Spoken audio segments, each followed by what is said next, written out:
Welcome back. Now, illegal chrome syndicates are thriving in South Africa.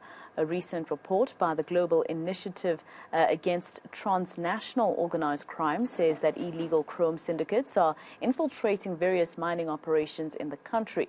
The report comes as businesses and the government grapple with the impact of crime syndicates attacking industries. For more on this, I'm joined by mining analyst Peter Major, who will be able to just tell us more. So we see this report, Mr. Major, obviously showing us that crime syndicates, with chrome are quite rife in South Africa. But tell me, how's our relationship with countries such as China and Mozambique in terms of trying to eradicate this crime? Because I believe that most of the time, this is where the chrome ends up being procured to illegally. Unfortunately, we can't emphasize enough how bad this is, because when we talk about syndicates, when we talk about organized crime, these syndicates are now more organized than a lot of the mining companies. They have replaced the large mining companies that we had grown organically for 150 years in this country. And we can trace the roots of this with a breakdown in the Department of Mines, with their organization. We can trace this with a breakdown in law and order, with the police force, with detectives.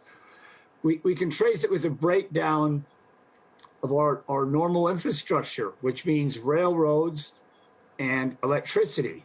So what started out around the fringes as very small criminal activity 20 years ago, it is full-blown organized syndicates that they apply for mining license.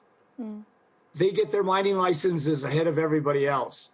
If they don't apply for a mining license, they're able to have protection, and the chrome is mined on a large scale. It's transported on a large scale. It's large pieces of equipment.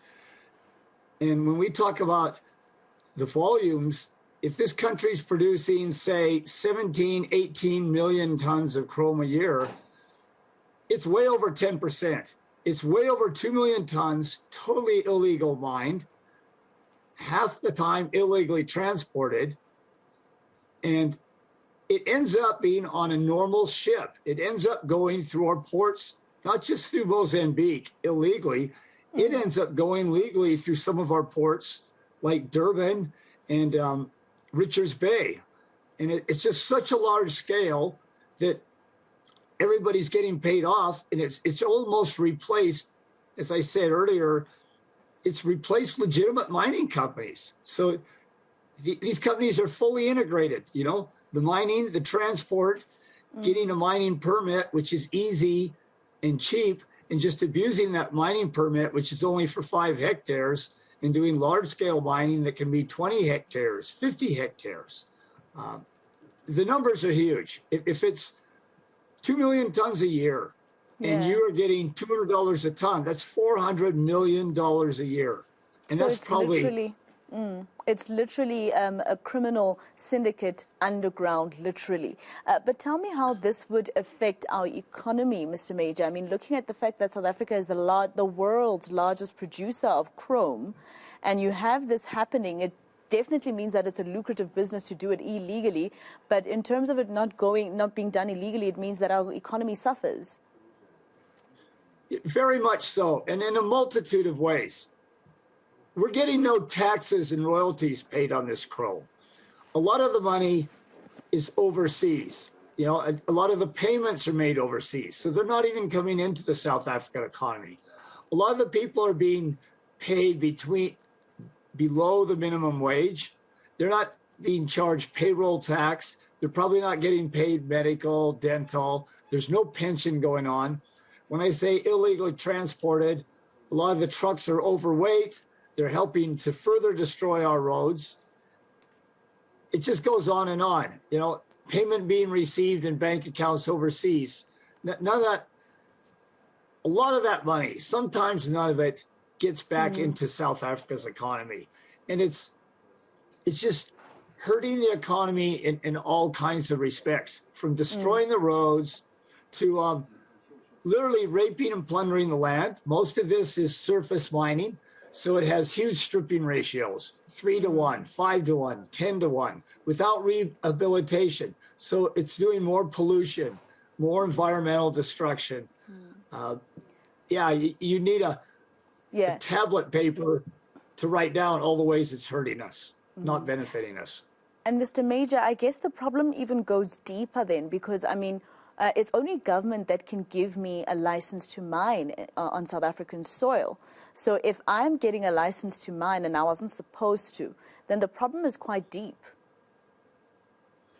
It's very deep. And this just adds to further corruption in the Department of Mines, because illegal companies, they sometimes have a legitimate license. So the license might look legitimate, but what if it's granted illegitimately? What if their mining plan didn't really pass through the normal inspection, the rigorous inspection that a legitimate mining company's permit does? And if they get their mining license in months and legitimate companies are waiting years, so after a while, legitimate companies, they just pull out of the system. Like we've seen, foreign investment, normalized foreign investment has pulled out of this country literally for the last 10 or 15 years. So it means the only investment coming in, or the majority of it, is illegal investment. So it further corrupts the DMR. It further chases away legitimate mining companies. And so it makes the issue of some of these mining licenses a complete farce, that they're not a real license, or they didn't go through the real process. So the company might have a license sitting on its wall that never went through the proper process. And they're just not held accountable. They're not putting as much money in the rehabilitation fund. They're not paying the people and subtracting payroll tax. It just, it further drives away good money and good companies, and it brings in more bad money, more bad companies. It promotes bad work practices. It further erodes, corrupts, destroys what legitimate system we have left.